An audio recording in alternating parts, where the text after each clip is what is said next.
안녕하세요. 소셜 라이브 나우 시즌2 아나운서 송담입니다. 지난 2주 동안 여러분 좋은 하루들 보내셨나요? 그 사이에 또 저희 구독자 수가 300명 정도 더 늘었더라고요. 이번에도 좋아요, 구독, 알림 설정 잊지 말고 꼭 해주시고요. 구독자 10,000명이 될 때까지 올해도 저희 소셜 라이브 나우와 끝까지 함께 해주시기 바랍니다.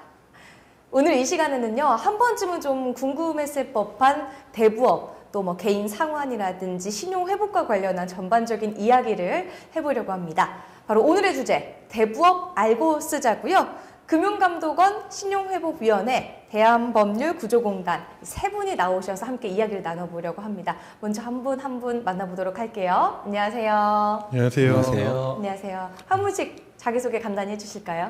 예, 안녕하세요. 저는 금융감독원 분쟁조정 2국에서 근무하고 있는 이재철 선임조사입니다. 네. 오늘 이제 같은 건물에 근무하시는 분이신 거잖아요. 그렇죠? 예, 저는 같은 건물입니다. 네.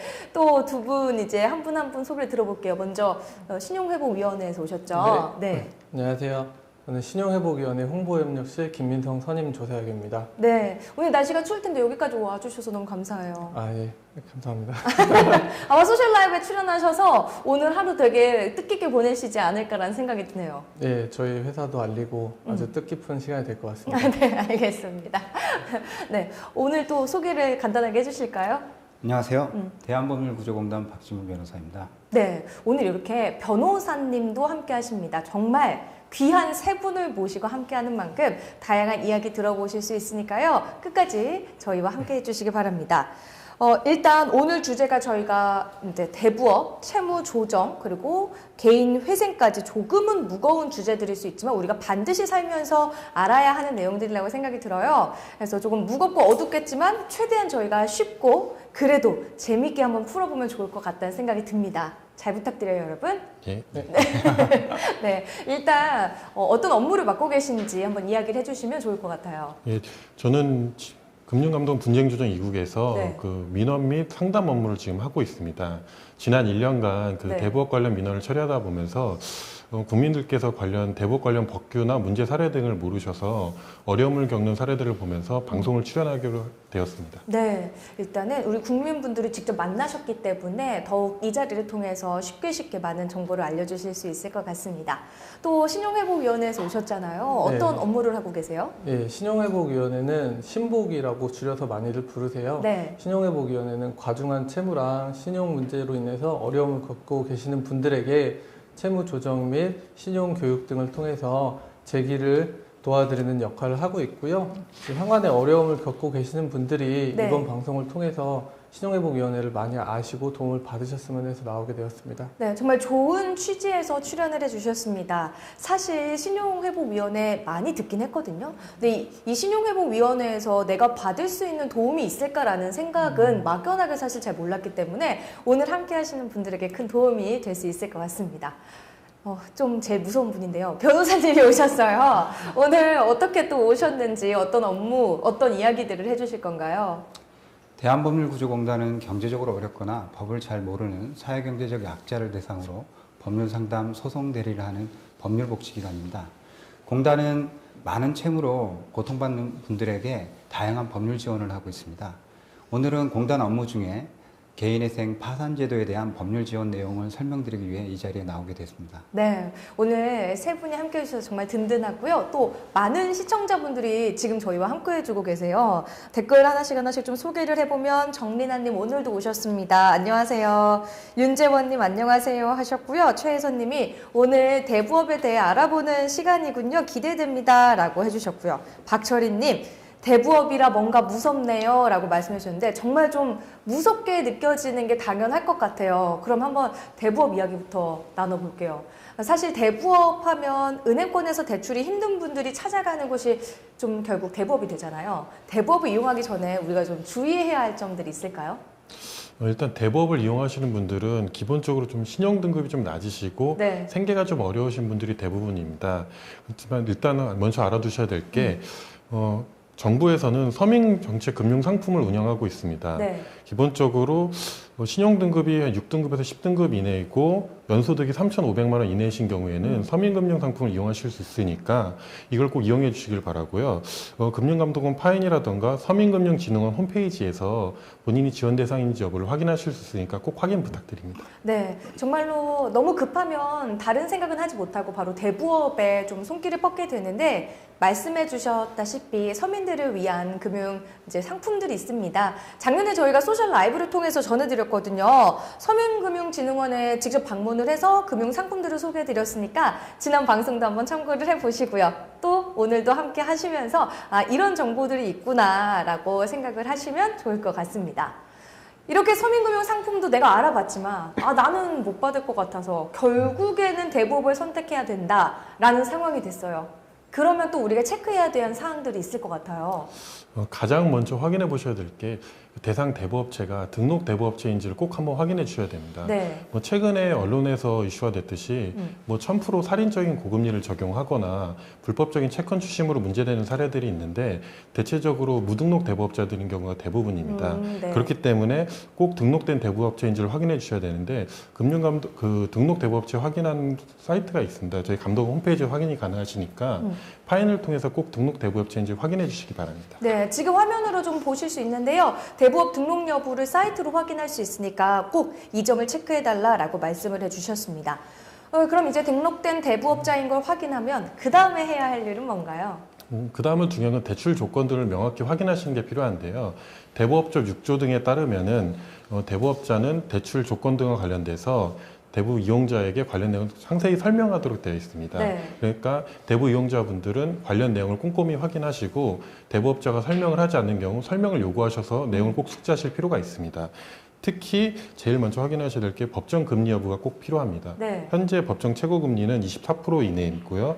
특히 할인금이라던가 사례금, 수수료 명목으로 중간에 비용을 떼는 경우들이 있는데 그런 비용도 모두 이자에 포함되니까 꼭 그 부분을 꼭 확인해 주시기 바랍니다. 네, 24%라면 뭐 연이율을 말씀하시는 거겠죠? 네, 연이율 24%입니다. 그런데 사실 우리가 대부업과 관련한 이야기 들어보면 뭐 일일 얼마다, 월 얼마다라는 이야기를 하다 보니까 이게 연 이자율로 봤을 때 24%를 넘을까라고 계산하는 게 좀 어렵거든요.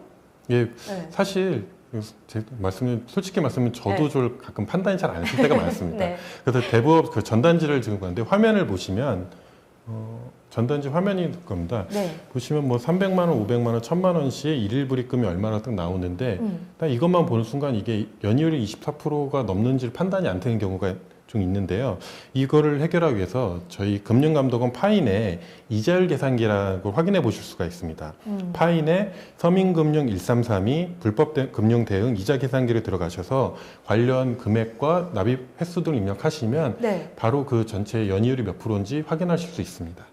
정말 좀 간편하게 이런 이제 시스템이 만들어졌는데 아무래도 선임님이 계산하시려고 만드신 계산기 아닌가요? 그건 아닙니다. 아무래도 뭐 덕분에 이제 모든 사람들이 좀 쉽게 네, 이용을 할 맞습니다. 수 있게 됐으니까요. 막연하게 이게 몇 퍼센트를 넘을까, 몇 퍼센트가 될까라고 걱정하지 마시고 파인 직접 한번 접속해 보시기 바랍니다. 이렇게 저희가 대부업을 이용하거나 또 금융기관을 통해서 뭔가 대출을 받았어요. 하지만 상황이 이렇다 저렇다 하다 보니 빚이 좀 쌓여가고 상환을 하지 못하는 경우도 있으면 결국에 좀 막막하고 걱정부터 되거든요. 포기하고 싶기도 할 텐데 이럴 때 좀 도움을 받을 수 있는 방법이 있나요? 예.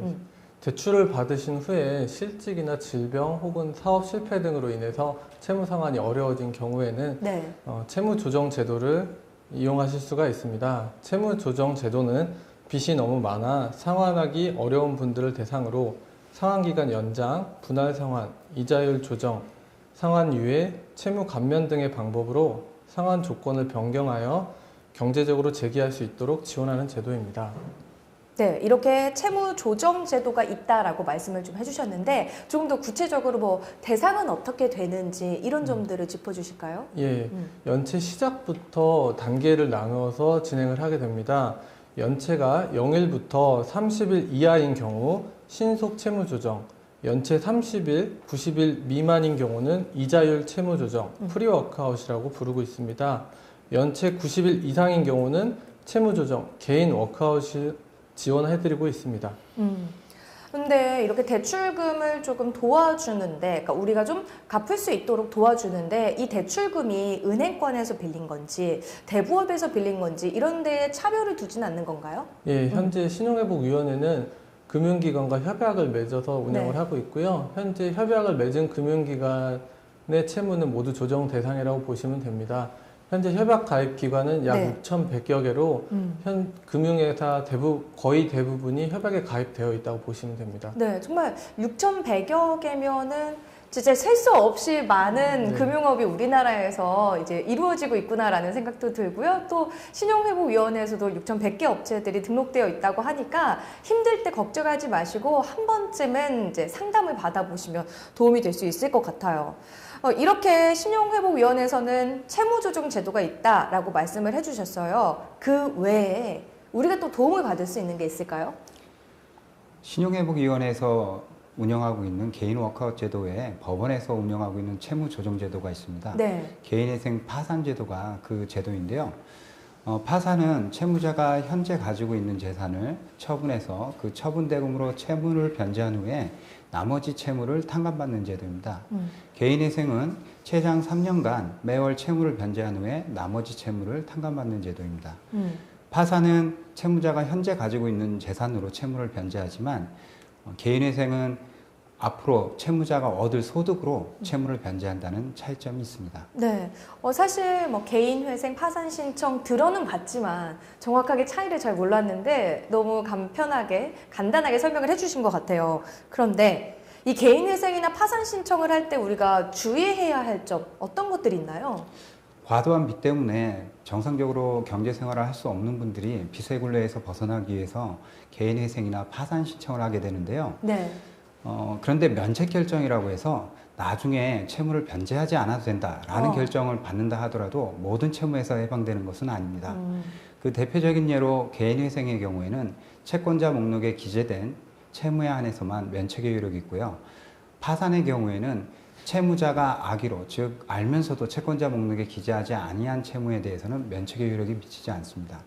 따라서 개인회생이나 파산을 신청하기 때에는 가능한 모든 채무를 채권자 목록에 기재하는 것이 중요합니다. 네. 개인회생이나 파산을 신청하기 전에 법원이나 신용회복위원회에 방문하셔서 자신한테 제기된 소송이 있는지 그리고 어떤 금융기관에 채무가 있는지 등을 확인하셔서 가능한 모든 채무를 파악하시는 게 중요합니다. 네, 일단 나의 채무를 정확하게 파악을 해야 된다. 주의해야 할 점으로 꼽아주셨어요.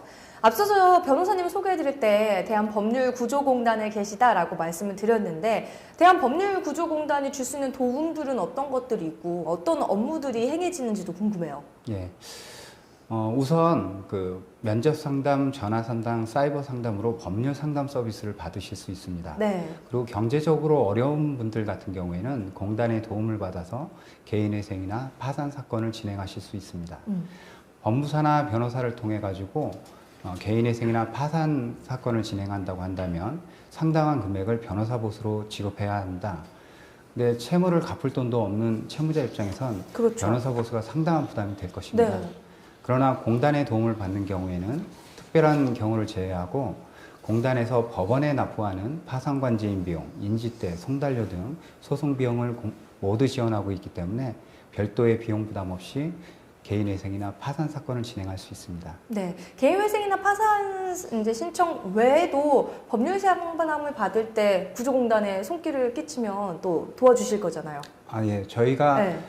지금 개인회생이나 파산 사건 외에도 다양한 법률 상담을 하고 있습니다. 그래서 여러분들이 생활하시면서 어떤 법률적 문제가 생기시면 주저없이 저희 공단 사무실로 오셔서 상담을 받으시면 좋을 것 같습니다. 네, 박진무 변호사님입니다. 찾아가세요. 찾아가시면 잘 도와주실 것 같습니다.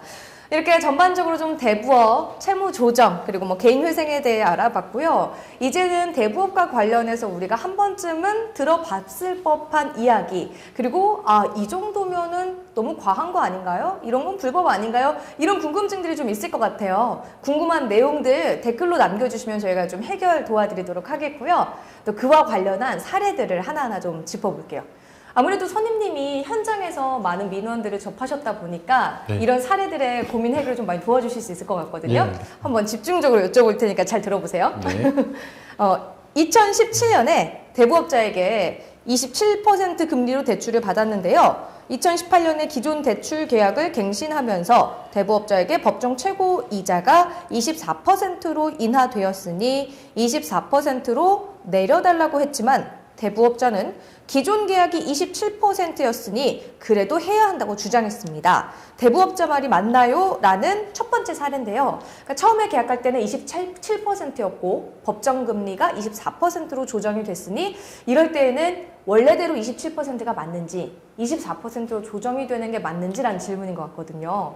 예, 2018년도에 법정금리가 24%로 인하됐지만 그 부칙에서 기존 계약에 대해서는 소급해서 효력을 부여하지 않는다고 규정하고 있습니다.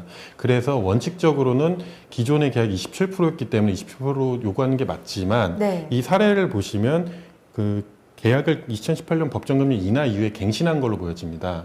그런 갱신된 계약에 대해서는 현재의 법정금리인 24%가 적용되기 때문에 대부업자가 27%의 금리를 받게 되는 경우는 그 법규 위반이 되게 됩니다. 네, 일단 법정인 금리 거기다 이제 갱신과 관련한 사항이 있는지 체크를 꼼꼼히 하셔야겠고요.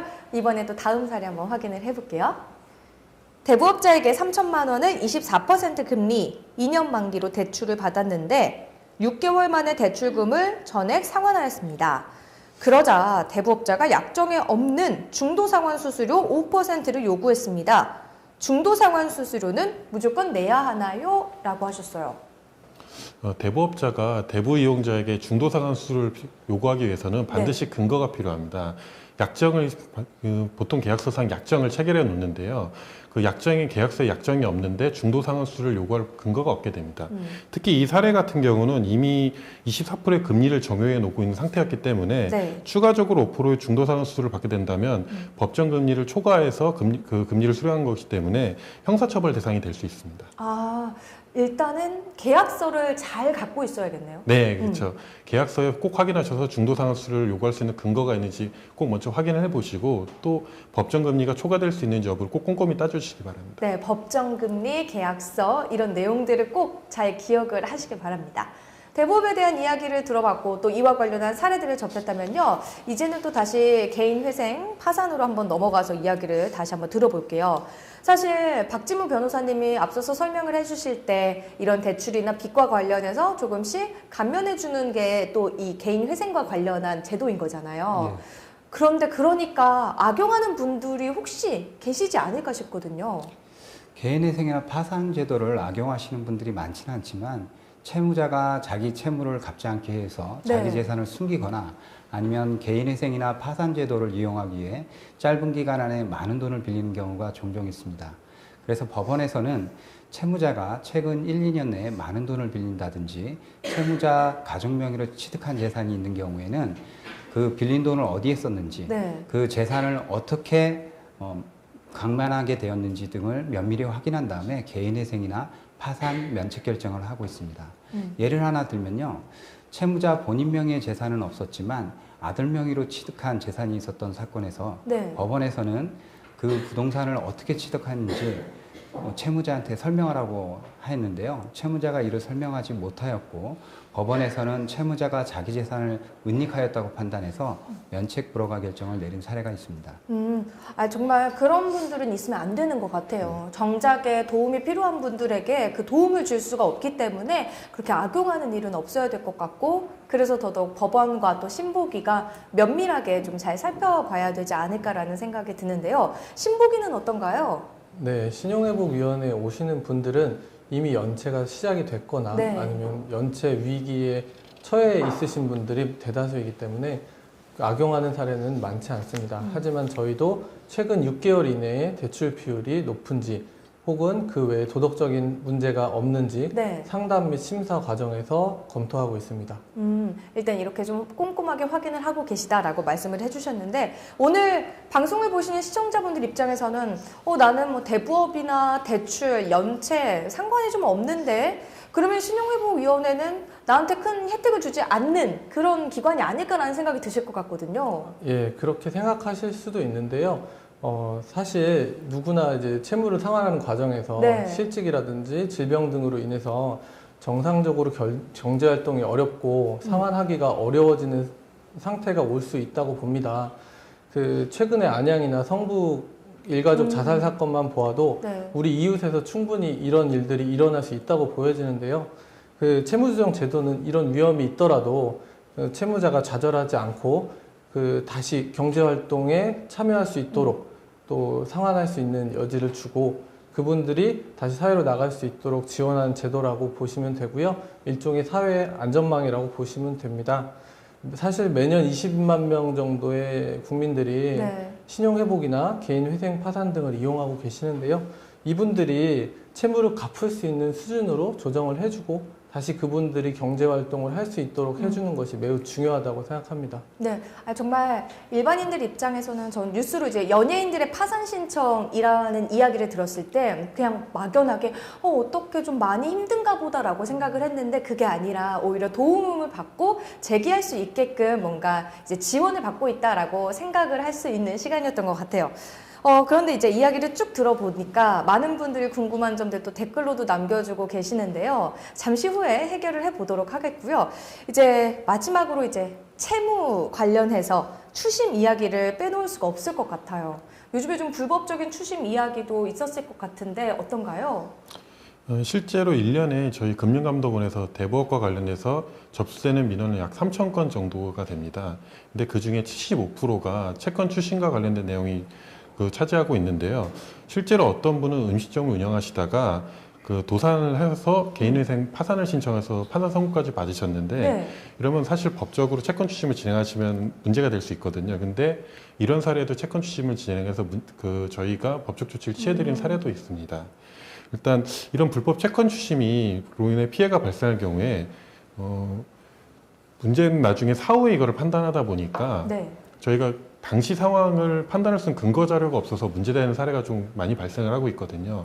그러니까 혹시 불법 채권 추심이라 생각을 하실 경우에 대법원에 통화를 하신 경우는 통화를 녹취하시거나 아니면 우편물이나 문자 메시지를 잘 보관해 주시기 바랍니다. 그리고 관련 내용을 저희 금융감독원이나 대한법률구조공단, 경찰청에 연락하셔서 도움을 요청하시면 저희가 힘이 닿는 데까지는 도와드릴 수 있을 겁니다. 네.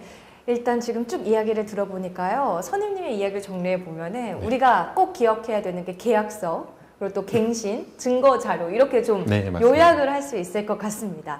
그리고 이렇게 우리가 계약서라든지 잘 챙겼는데도 힘든 상황이 됐다. 그러면 좌절하지 마시고 걱정하지 마시고 오늘 나와 계신 이 세 분을 찾아가시면 됩니다, 여러분. 멀리 있지 않습니다. 금융감독원, 신용회복위원회, 대한법률구조상담 여러분 다 잊지 마시고 이 기관들을 꼭 이용하시는 게 또 우리가 세금 낸 거를 잘 활용하는 건 거잖아요. 잘 아실 수 있을 것 같습니다. 댓글 질문 한번 좀 확인을 해볼게요. 정리나님, 증거를 꼭 확보해야겠네요. 등록업체인지 확인해야겠어요. 윤재원님, 파인 좋은 것 같아요. 라고 이야기를 해주셨고요. 네, 여기에 또 제 팬이 한 분 또 나오셨네요. 이미송님이, 송담 아나운서님 팬입니다.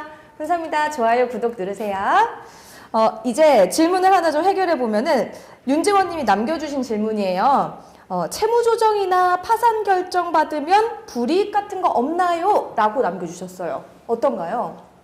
예, 채무조정을 신청하시면 신청만으로도 다음 날부터 금융기관 독촉이나 추심이 중단이 됩니다. 네. 그래서 향후 금융거래 하시는 데는 아무런 문제가 없고요. 다만 개인 워크아웃의 경우에는 개인 워크아웃이 확정되고 24개월 동안은 신용정보상에 신용회복 중이라는 공공기록이 남게 됩니다. 이 기간 중에는 신용카드 신규 발급이라든지 신규 금융기관 대출은 어렵습니다. 네. 무조건 안 되는 게 아니라요. 그 기간이 정해져 있으니까 잘 파악을 해보시고요. 또 신용회복이나 파산 신청 같은 경우에는 어떻게 되나요? 일단 파산 선고를 받게 되면 공무원이 될 수 없다는 등의 제한이 있습니다. 네. 그러나 나중에 파산 선고를 받고 나서 면책 결정을 받게 되면 그런 제한이 없어지게 됩니다. 그래서 따라서 면책 결정까지 받게 된다면 사회생활을 하시는데 큰 불이익은 없습니다. 다만 이제 개인회생제도나 파산제도를 이용하시게 된다면 신용점수가 좀 낮아서 사실상 일정 기간 동안 금융기관으로부터 대출을 받기는 어려운 점은 있습니다. 네, 일단 뭐 한번 이렇게 신청을 해서 내가 도움의 손길을 얻었다고 해서 나에게 큰 문제가 되지 않을까라는 궁금증이 참 많으실 것 같은데, 그래도 회복할 수 있는, 그리고 또 이제 우리가 회복할 수 있는 그런 제도들이 있으니까 잘 확인을 해 보시고요. 거기에 또 다시 한번 뭐 금융기관도 이용을 할 수 있고, 하지만 경우에 따라서 다를 수 있기 때문에 잘 체크해 보시고 구체적으로 상담을 꼭 받으셔야 될 것 같습니다. 질문 하나 더 있는데요. 신용회복위원회 채무조정과 개인회생의 차이점이 뭔가요? 라는 질문이에요. 차이가 네. 뭔가요? 신용회복 채무조정은 사적 조정이고요. 네. 개인회생 파산은 공적 조정이라고 보시면 됩니다. 조금 더 간단하게 말씀드리면 신용회복위원회 채무조정은 채무 분할 상환 조건을 신용회복위원회에서 작성을 하고요. 그 분할 상환 조건을 금융기관과 협의해서 결정하게 됩니다.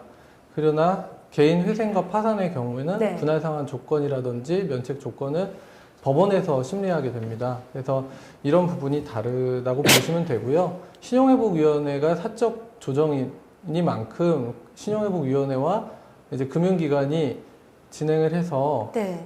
준비 기간도 회생보다는 짧고요. 그리고 채무자 입장에서도 지원하기가 조금 더 간편하다는 장점은 있습니다. 네. 이제 선임님과 변호사님의 답변에 대한 차이를 우리가 좀 구체적으로 알 수 있는 그런 질문이었습니다. 이렇게 해서 벌써 맞춰야 될 시간이 됐는데요. 아쉬우시죠? 좀 표정들이요. 이제 왜 어두우신지 제가 점심을 먹으면서 여쭤봤어요. 근데 정말 다 세 분 다 밝으신 분인데, 아무래도 대부업이나 또 이제 민원 상담을 하시다 보니까 아무래도 웃을 수가 없을 수도 있어요 라고 말씀을 해주시더라고요. 이제 마지막엔 좀 밝게 마지막으로 어떠셨는지 한번 소감을 들어볼게요. 소감을 말씀드리고 싶지만 제가 한 가지 제도 소개드릴 걸 제가 깜빡한 게 있어서 네. 그걸 설명드려야 될 것 같습니다. 좋습니다. 예, 그 채무자 대리인 제도라고 있는데요. 그 대부 채권과 관련해서 채무자가 대리인으로 변호사라든가 법무법인을 선임한 경우에는 대부업자는 채무자에게 직접적인 채권 추심을 진행할 수 없고 네. 그 변호사를 통해서만 채권 추심을 진행할 수 있습니다. 근데 이 부분에 대해서 몰라서 이용하신 분들도 있는데, 대부 채권과 관련돼서는 이런 제도가 있음을 꼭 확인해 주시고요. 저희 감독원에 상담 신청을 하는 경우에도 저희가 요건이 되는 경우에는 대한법률구조공단을 연결 통해서 변호사 선임을 할 수 있도록 도와드리니까 관련 제도를 꼭 이용해 보시기 바랍니다. 네. 정말 우리를 도와줄 수 있는 제도가 오늘을 통해서 참 많이 있구나라는 생각이 들었거든요. 걱정하지 말고 금감원에도 한번 상담을 받아보시고요. 어떠셨어요? 신용회복위원회를 대표해서 나오셨잖아요. 네. 네. 사실 우리나라에 이렇게 채무조정 제도가 굉장히 잘 되어 있습니다. 하지만 아직도 이런 제도를 많이 모르셔서 채무 문제로 혼자 끙끙 앓고 계신 분들이 많습니다. 본인이나 주변의 지인이 채무 문제로 힘들어하고 있으면 꼭 신용회복위원회를 기억하셔서 오셔서 상담 받을 수 있도록 도와주시면 감사하겠습니다. 네. 신용회복위원회를 오늘 꼭 홍보하겠다라고 말씀을 하셨는데 네. 하신 것 같나요? 네, 아직 부족한 것 같지만 좀 많이 한 것 같습니다. 아닙니다. 충분히 해주셨고요. 소셜라이브 구독은 하셨죠? 예, 당연히 하겠습니다. 네. 감사합니다. 집에 간다고 끊으시면 안 돼요? 예. 네, 확인하겠습니다. 변호사님은 어떠셨나요? 예. 오늘 여러 가지 말씀을 드렸지만 공단에 대해서 홍보를 못한 점이 다소 좀 아쉽습니다. 저희 공단은 개인회생이나 파산 사건 외에도 다양한 법률 서비스를 제공하고 있습니다. 여러분들이 생활하시면서 다양한 법률 문제에 접하실 수도 있는데, 그때 주저하지 마시고 대한법률구조공단에 방문해서 상담하시길 바랍니다. 네, 이렇게 변호사님이 말씀하시면서 제가 화면을 쭉 봤는데 인상이 너무 좋으셔서 많은 분들이 상담을 받고 또 찾아가실 것 같다는 생각이 들어요. 감사합니다. 소셜라이브 보고 왔어요 라고 하면은 상담 더 친절하게 도와주시고요. 최대한 열심히 하겠습니다. 알겠습니다. 오늘 세 분과 함께해서 굉장히 든든했고요. 또 알찬 정보들을 많이 들을 수 있었습니다. 다음에도 또 나와주세요. 알겠죠? 예, 알겠습니다. 네, 감사합니다. 감사합니다. 네, 오늘 저희가 준비한 순서는 여기까지입니다. 그런데 저희가 시청자분들께 좀 아쉬운 한마디를 해드려야 될 것 같은데요. 이 소셜라이브 나우 시즌2가 오늘이 마지막 방송입니다. 근데 채널이 없어지는 것도 아니고요. 소셜라이브 나우는 잠시 쉬었다가 시즌3로 돌아오거든요. 3월 첫째 주에 이제 방송이 예정되어 있으니까 그때도 잊지 마시고 저희와 함께 해주시기 바랍니다. 저는 이제 한 달 동안 쉬면서 알찬 시즌3 준비해서 돌아올 테니까 그때도 많이 기대해 주시고요. 그때는 구독자 10,000명 기원할게요. 구독, 좋아요, 알림 설정 오늘도 함께 해주시고요. 함께 해주신 여러분 고맙습니다. 감사합니다. 수고하셨습니다.